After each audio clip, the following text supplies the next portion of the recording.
You can, I can send these slides to you to sort of you also understand when I'm coming from when I talk about clean labels. This is the source of where clean labels comes from. This is the understanding clean label purchases and what is it that consumers are looking for in Europe when they are at a supermarket. And then what Juan Fernando was talking about was the trends in the European market. So there are, here I'm talking about three specific trends that has to do with this digital product passport that I was talking about. So there's the importance of the transparency in the supply chain. And for the digital passport, I think it's here, this links. Here, like you can say, how can digital traceability increase trust in the agri-food industry? So here you'll see how people will be able to scan. And then what is digital traceability? So consumers can scan food products and quickly access relevant information online. So they can access the farmers and producers, they can document the source of their food and confirm they have followed a set of standards, for example. The manufacturers and distributors, they can digitize the data and secure that they're unalterable ledgers, for example, and retailers. So they will have every step of the chain digitalized and they'll be able to see it and to track it. And the digital passport, this is like how they show how it will be. And it's very important as well to be open to the technologies. Of course, for younger people, it's easier to be open to these new technologies that are coming for this. But of course, for the entrepreneurs that are already in business, it's harder for them to adapt to these new technologies that are going to show up. Okay, see it here, but it's like this. So the digital product passport, what it's going to show is going to show circularity, transparency, and sustainability along the entire value chain. That's basically what the digital product passport will be. And that's basically the QR code where you will be able to see all of it. And there's another link here with the European Green Deal, which is very important that you read. This was updated on August in 2023. This is through CBI website, and this is like a Dutch, the biggest food containers that enter Europe enter through the Netherlands, and this is the Dutch embassy that is always very updated with whatever's happening in the European Green Deal. So this is the European Green Deal, and how will it impact my business? Because everything that has to do with sustainability in terms of social and environmental are going to be crucial for anything you are going to want to sell in the European market. And right now, for example, started the biggest law or the biggest implementation started with the biggest companies in Europe, which is, of course, they're not a lot of companies, because of course the biggest companies are always less. But of course they're farmers. They come from our countries, for example. The big companies also buy from our farmers, so they have to comply with this, because they have to transfer these responsibilities to the farmer. They have to comply with the circular economy. They have to comply with this farm to fork strategy. Is what it relates to this whole European Green Deal. Their main objective is to be carbon neutral by 2050. And by that, they created a lot of strategies. And the ones that have to do with food is called farm to fork. And their main targets for the farm to fork is to reduce the use of chemicals and pesticides by 50%, reduce nutrient losses by at least 50%, fertilizer use by 20%, the sales of antibiotics for farm animals by 50%, and have organic farming area to reach at least 25% of the total arable land, which is very hard right now for Colombia, since we don't have a lot of organic farming happening, unfortunately.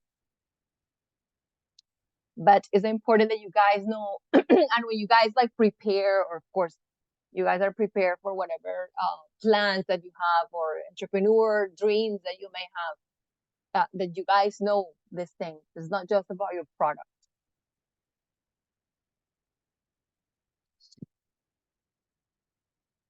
Any questions? Questions, guys, comments. Yeah.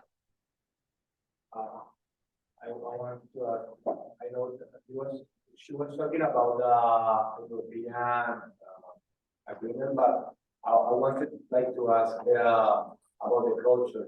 It has a great impact depending on the culture of negotiation or like what aspect would be more important, the deal or the culture? Did you listen to the question, Adriana?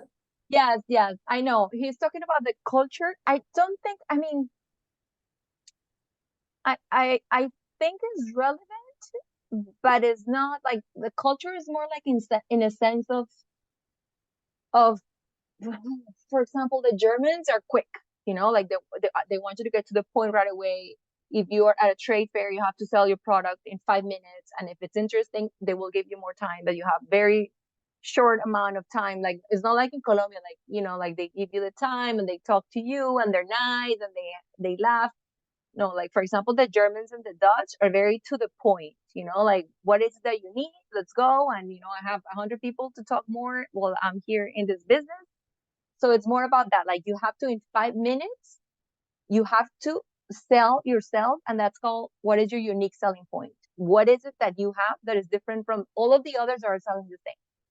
So that's why it's very important that before like you talk to a buyer, you prepare yourself. And it's not like, I'm just going to go there and talk and see if they like it. Like, no, you have to really, because they already know their market. They already know what's good. They already know prices. Like they're very informed. So it's important that you know what the needs of the buyers are right now is sustainability. They're looking for sustainable products because that's what's going to help them achieve what the government is asking of them. And that's where you have to guide your pitch. You have to understand, okay, so the European market, it might be deferred, of course, like Germans and French and Dutch are more towards the sustainable products. Of course, the Italians and the Spaniards, they might not be like, they're a little bit more lax, like they're not so interested so much about like environmental or social, but they are going to pay less for your product as well. Like they're going to ask you more for price. So that's what you need to know more, like in terms of culture. Like, for example, Germany is the biggest buyer of organic food in Europe. So that means they're more interested about sustainable products, your social stories, what is the storytelling that you have around your product. Also the French, also the Dutch, also the Belgians, the north part of Europe. And of course, the south part, some of them might be, but some others might not. But then you will be selling for price, which is what you don't want.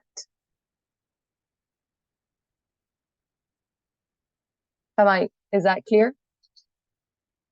Yes. Okay, more questions, guys?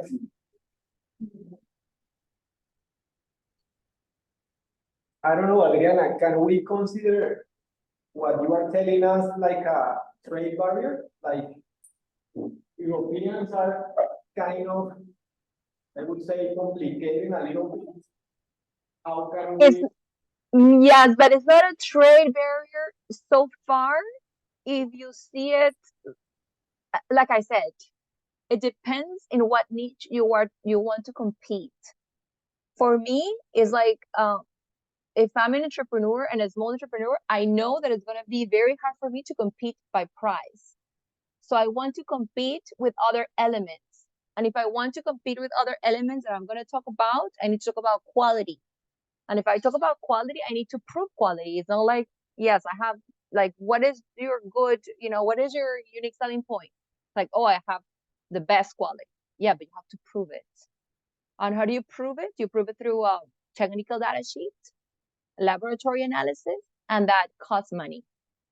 Now you have to send your product to a laboratory, and the laboratory is going to tell you this product has this percentage of humidity, this product has this percentage of vitamin C, this percentage has this percentage of pesticides. this product had this percentage of, all of these things and properties, that's what the buyer wants to see. So when I talk about quality, I need to be really specific about what I talk about. Also, depending, of course, to the segment that I'm directing my sale to. If I'm selling, for example, to the health market, if I'm selling the bocadillo de leño, for example, to a supermarket, to a conventional supermarket, I can just sell it, it has sugar, guava, it's for everybody, so of course the buyer's gonna say, okay, I don't need anything, but how much? I need it very cheap. But then if you go to a supermarket that perhaps everything is organic, everything is sustainable, they're gonna ask you, say, okay, so you say your product is high on vitamin C. Let me see what is the levels of vitamin C that your product has. You say your sugar is organic, so show me if your product's organic. Do you have a certification of organic? Do you have a HACCP certification? What certifications do you have? Do you have sustainable standards? Then what are you doing? What are your practices? You have to be careful, because that's something that you can get away without spending a lot of money when you are doing social practices with your farmers, and you're supporting them, giving them fair price for it. You're supporting them have a good product, or making sure that they are, that there are no kids working in the farms, for example. These things are important for European buyers. And these actions that you're doing, you have to show that you're doing. You have to tell them. That's what you have to express. And you also have to put them in writing as your policies as a company. You're writing as your policies. And that doesn't cost you a lot of money, but it shows the type of company that you are.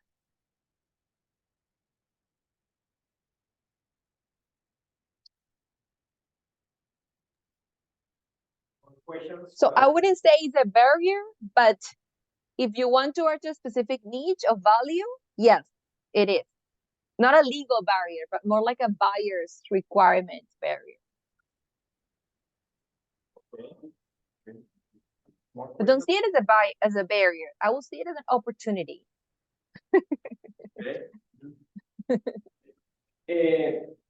For example, do you have any idea, Adriana, who is going to control this topic about product passports? Because, for example, here in Colombia, recently we had a huge debate related with passport for travelers. That here in Colombia there was only one international company that was winning the contract to provide the passport for Colombian citizens, right? And the discussion with the government was that it is the only company that can be trusted worldwide to accept, for example, that, okay, this is one Colombian passport, and the company that provides this passport is, I think that the name is Tomberger or something like that. So that company is well known that the passport is legal, right? So here, if we are going to talk about passport for products, who is going to certify that the story that is behind that product is real, that it's not fake, or you know what I mean? Mm-hmm. Yes, I know what you mean, and I think that it's going to depend on technology. And I'm not sure, to be honest, to answer that question, because that hasn't happened yet. I know it's going to happen. You can in this link, perhaps it can give you a little bit more information about that. But I will, for example, here it says it's digital. It's going to be digital. I don't know if it's going to be involved with blockchain or cryptic type of information, like when you do with how you can do crypto coins, and this information has to be encrypted as well somehow. But it's of course information that has to be provided by a technology company. So I think it's going to have to do with something that it's encrypted, so that people cannot fake the value chain, the transparency of the value chain. Here. Okay, okay. Share the information customers to physically fit. Yeah. I don't know exactly who will be doing this, but perhaps going through this, we can know a little bit more. Okay, But it'll that's be fine. interesting to know. Yeah. More questions, guys. We have here in the classroom 3 European students. Have you heard before about these kind of things, or it's kind of new for you guys as well as for us? Okay, let me see that it's new, the topic for the European girls as well. Where are they from? France. Yeah. Okay. Can you put, Adriana, the website of the company that you are working for? The what? I'm sorry? Do you have the company that you are working for? Do you have like a website? No. I mean, this is new. This electronic passport is something that has not happened yet. Okay, so it's not like it's already happened. It's already like it's supposed to happen, and is what the European Union wants. Oh yes, I was asking about the company that you are working for. Oh, okay, Profound. Yes. Only that you can show us the website and talk about the company for a few minutes, like to say out, to say a few words about the company.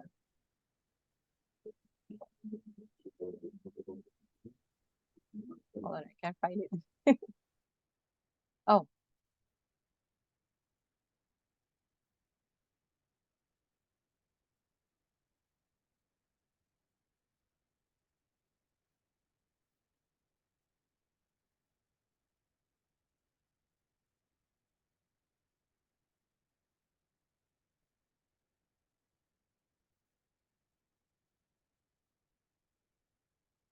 Sorry that the internet is a bit slow. Okay, there it is.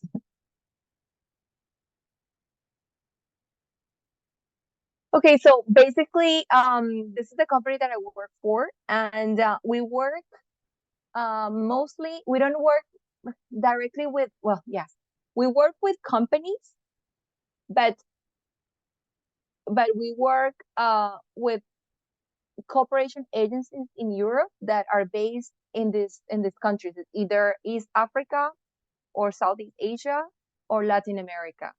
And they're the ones that create programs for these companies that are looking to enter European markets. And what we have, especially 3 solutions. So one of them is compliance. And when we talk about compliance, we talk about legal requirements and buyer requirements. And this is what we were just talking about. And then we talk about, of course, enters there what the European Green Deal means. And when I talk about legal requirements, is what are the basic requirements that are needed to enter the European market. And that, of course, covers if, depending, of course, of where you want to enter. But if by legal requirements, we talk about hazard principles, we talk about contaminants. We talk about contaminants. When we talk about contaminants, we talk about physical contaminants, microbiological contaminants, and pesticides, so chemicals. So these are the 3 types of contaminants. There are contaminants that are physical, like a hair, like a glass, like the dust. There are biochemical contaminants, like they can be acquired through the soil, through the cropping part of it. And then the chemical contaminants are basically the pesticides. So all of this have to be compliant with European law just to enter the market. If they don't have that in place, they cannot enter the market. And then we also have, these are of course when we talk about compliance, but then we have buyer requirements. And then when we talk about buyer requirements, it depends on what segment you want to enter. If you want to enter if you want to enter the food segment, the cosmetic segment, or the health segment. For example, if we talk about the health segment, we talk about organic, We talk about certification, organic certification, like fair trade. This is like important, or like Forest Alliance if you have coffee or if you have cocoa. So these are niche markets that require this type of certifications for you to enter those specific niche markets. And this is when we talk about compliance. And this is what we do, and we support companies throughout this process of compliance. We don't give them certifications, but we support them on what they need to do to be ready to be certificated, to get a certification. So we work with Ethiopian companies in Ethiopia. We have worked with companies in Kenya. We have worked with companies in Tanzania, in Rwanda, in South Africa. Right now, I'm working with companies in Vietnam, in Laos, and in Latin America, many others. We also have market analysis. This is like our most important pillar of the services that we provide. And market analysis, it's services that we provide either to a company or to big corporations or big like a chamber of commerce, or like a ProColombia, or like all of these trade promotion organizations in countries that want to know what's happening in a specific sector. Like when they say, okay, can you please do a market analysis on what's happening in the cacao sector in Colombia, and how can the cacao sector enter the European market? So this is, of course, a market analysis that takes time, that requires a lot of desk research and field research to be able to develop it. So we do also not only market analysis, but we do value chain analysis, market assessment, and we also train people on how to do market analysis. So we train, for example, if ProColombia says, oh, please, Profound, can you please help me or teach me how to do a market analysis? So we also do this capacity building around how to do a market analysis. And the other solution that we provide is market entry, which is where mostly what I do. And market entry has to do with everything that is export planning. So how do we plan the whole export strategy? Trade fair support and trade fair participation, anything that has to do with preparation for a trade fair. Anything that has to do with matchmaking. So how do we approach buyers? How do we make appointments with buyers? How do we sit down with buyers and talk to them? How do we define our unique selling point? And we also do study tours or matchmaking tours. So this is for companies, for example, that are not ready to exhibit, but they want to learn the market. Like they don't know how to eat that. They don't know like what's going on there. And please teach me. Like I want to learn about the market before I put my feet here. So we do this, like we go to a trade fair, we do a matchmaking tour, we go to supermarkets, we show them what are the innovations, what are they doing with the products, how can they sell it differently, how can they talk to buyers, how can they prepare their sales pitch. And of course, like we get lessons learned. So what changes can they do once they go back to their countries, and what can they gain from it? And those are basically the three pillars for that. And the other thing I wanted to show, because I don't know if we talked about this, but I think it's important when we talk about market channels, because there are different type of buyers. You know, it's not like, oh, I want a buyer and I want to, you know, just any buyer. There are different type of buyers in the final market. We have, of course, the producing country, the producers that can be the same exporter or not. Then we have the exporter. And then in the final market, we have the importer, which is one type of buyer. The importer takes care of logistics, customs, formalities. They usually ask you, I don't know if you are familiar with Incoterms, but they usually ask you for a CIF, FOB. So the basic, of course, that they can work with. So they take care of logistics, they take the products as their property. So they are responsible for your product in Europe. They pre-finance, they manage risk, they import. So of course, they take on a lot of responsibilities when an importer decides to import a product. And then we have the agents and brokers. which are the ones that find the importer for you, so they get commissions on it.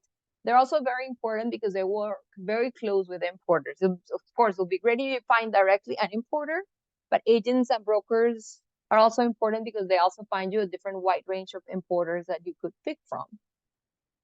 And they're ingredient processors. So the processors are, for example, if I have a cacao,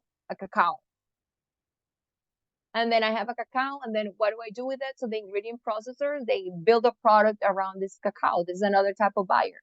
They create products, new products, they create innovations so that they present to the manufacturer, so the manufacturer can produce in mass. There's another type of buyer that is very important, and they sometimes import themselves a product as well, and this is an ingredient processor. And then we have the distributors. The distributors also, it's like down there, they could be the same importer or not, and they distribute directly to the manufacturer. The manufacturer is the one that at the end makes the final product, and then the manufacturer sells to the supermarket, to the specialty stores, to the online stores. So you have to keep in mind that if you have Bocadillo de Leño and you want to sell directly to supermarkets, it's not just like that easy steps, because there's a reason why in the channel it exists all of these actors that are also important, that they do storage, that they incur a lot of costs, logistics, storage, responsibility of the product, banking, transactions. So it's a lot of things in there that and costs that you will have to assume if you want to become an importer and the final product logistic processor for that, or you will have to subcontract those services nonetheless. And you will have to be the importer yourself. Like if the Bocadillo de Leño, like who I want to find a supermarket or a specialty store. Like it's not just like sometimes they don't even import. So they say, okay, so who's your distributor? Or the supermarket asks you, so who do you work with? Who's your distributor? Who helps you here? Who is responsible of your product if I have a complaint here in Europe? So that's important that before you start that, you also understand who is your buyer.